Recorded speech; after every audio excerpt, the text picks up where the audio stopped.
Assalamualaikum warahmatullahi wabarakatuh.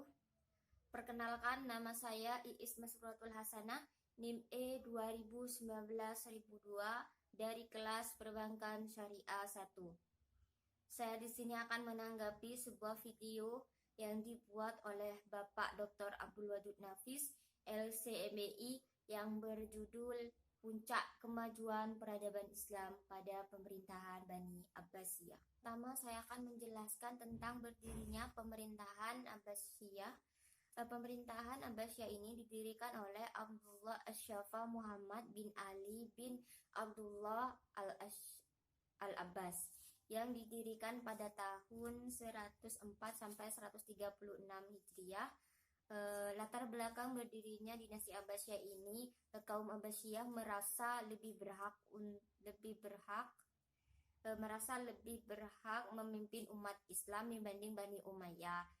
Karena mengapa kaum Abbasiyah merasa lebih berhak? Karena kaum Abbasiyah ini merupakan keturunan Bani Hashim yang secara nasab lebih dekat dengan Nabi Muhammad.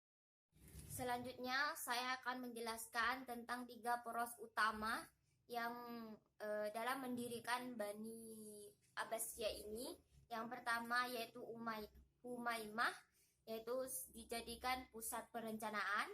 Yang kedua yaitu Kufah sebagai kota penghubung. Yang terakhir yaitu Khurasan sebagai pusat gerakan praktis. Nah, untuk yang selanjutnya yaitu puncak kemajuan pada masa Abu Abbas Asy-Syafa yang menjabat dari tahun 132 sampai 136 Hijriah atau 749 sampai 754 Masehi. Abu Abbas Asy-Syafa ini merupakan khalifah pertama. Beliau mendapat gelar Asy-Syafa atau pengalir darah karena ia menjadi pengancam bagi orang yang menentangnya, khususnya bagi Bani Umayyah dan para pengikutnya. Selama kepemimpinannya, ia tidak terlalu fokus menaklukkan daerah lain karena pertempuran di kawasan Turki dan Asia Tengah terus bergejolak. Beliau meninggal pada tahun 136 Hijriah atau 754 Masehi dikarenakan sakit. Dan puncak kemajuan pada masa Abbasiyah ini yaitu pada masa Abu Abbas ini yaitu dengan mendirikan dinasti Abbasiyah ini. Nah, seperti itu.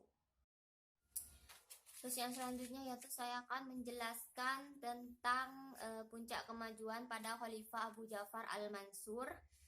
Abu Ja'far Al-Mansur ini menjabat sebagai khalifah di Bani Abbasiyah ini dari tahun 136 sampai 158 Masehi atau 754 sampai 775 Masehi. Yang dilakukan oleh Abu Ja'far Al-Mansur ini ada 8. Yang pertama yaitu pada tahun 762 Hijriah, beliau memindahkan ibu kota dari Damaskus ke Hashimiyah dan kemudian dipindahkan lagi ke Baghdad. Yang kedua yaitu membentuk lembaga protokol negara dan sekretaris negara. Yang ketiga yaitu membentuk kepolisian negara dan membenahi angkatan bersenjata. Yang keempat yaitu mengangkat sejumlah personil untuk menduduki jabatan di lembaga eksekutif dan yudikatif. Yang kelima yaitu di bidang pemerintahan membentuk tradisi baru dengan mengangkat wazir sebagai koordinator departemen seperti itu. Yang keenam yaitu menunjuk Muhammad bin Abdurrahman sebagai hakim.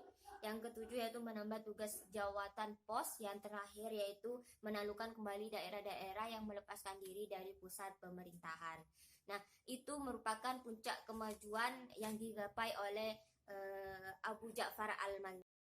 Nah, untuk yang selanjutnya yaitu Khalifah Abu Ja'far Harun Ar-Rasyid yang menjabat dari tahun 170 sampai 198 Hijriah atau 786 sampai 809 Masehi.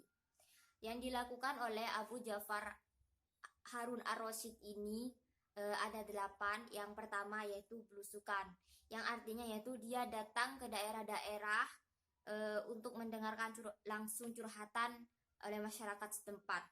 Yang kedua yaitu sangat memerhatikan ilmuwan dan budayawan. Yang ketiga yaitu sangat sulit untuk mencari orang untuk memberikan zakat, infak, dan sedekah. Yang keempat yaitu semua masyarakat merasa aman untuk keluar tengah malam. Yang kelima yaitu sangat mementingkan sarana dan prasarana. Yang terakhir yaitu pada masa pemerintahannya kesejahteraan sosial, kesehatan, pendidikan ilmu pengetahuan, kebudayaan, serta kesusilaan itu mencapai pada masa keemasannya. Nah, untuk khalifah yang selanjutnya yaitu Khalifah Abu Ja'far Abdullah Al-Ma'mun yang menjabat dari tahun 198 sampai 280 sampai 218 Hijriah atau 813 sampai 833 Masehi. Yang dilakukan oleh Abu Ja'far Abdullah Al-Ma'mun ini ada 7. Yang pertama yaitu pertanian berkembang pesat. Yang kedua yaitu kafilah-kafilah datang kembali ramai. Yang ketiga yaitu lintas dagang dengan Tiongkok melalui dataran tinggi Pamir dan jalur laut dari Teluk Persia kembali ramai. Yang keempat yaitu menyediakan dorongan kuat kepada pengetahuan ilmu kedokteran, matematika, dan filsafat. Yang kelima yaitu menerjemahkan buku-buku bahasa asing, buku-buku Plato dan Aristoteles. Yang keenam yaitu pernah mengirim utusan kepada Raja Roma untuk mendapatkan karya ilmiah Yunani kuno diterjemahkan kepada bahasa Arab. Yang terakhir yaitu wilayah Islam terus bertumbuh. Nah, di dalam puncak kemajuan tentunya dan juga pasti ada yang namanya keruntuhan. Begitu juga di pemerintahan Bani Abbasiyah ini yang awalnya ada puncak kemajuan lalu juga akan mengalami masa keruntuhan. Nah, di masa keruntuhan pemerintahan Bani Abbasiyah ini ada 2 faktor. Faktor yang pertama yaitu ada faktor internal dan faktor eksternal. Di faktor internal yaitu mayoritas khalifah pada periode akhir ini lebih mengutamakan kepentingan sendiri dibandingkan dengan menyelesaikan tugas dan kewajiban. Yang kedua yaitu luasnya wilayah kekuasaan kerajaan Abbasiyah, sementara komunikasi pusat dengan daerah sulit dilakukan. Yang ketiga yaitu permusuhan antar kelompok dan permusuhan dan kelompok agama. Yang keempat yaitu merajalelanya korupsi di kalangan pejabat-pejabat. Yang kelima yaitu semakin kuatnya pengaruh keturunan Turki mengakibatkan kelompok Arab dan Persia menaruh kecemburuan atas posisi mereka.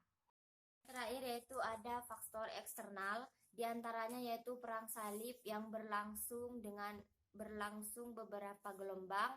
Yang kedua yaitu pertempuran penyerbuan tentara Mogol di bawah pimpinan Hulagu untuk menghancurkan Baghdad. Yang ketiga yaitu munculnya kerajaan Safawi di Iran, kerajaan Utsmani di Turki, dan kerajaan Mughal di India. Mungkin cukup sekian dari saya, kurang lebihnya saya mohon maaf. Wassalamualaikum warahmatullahi wabarakatuh.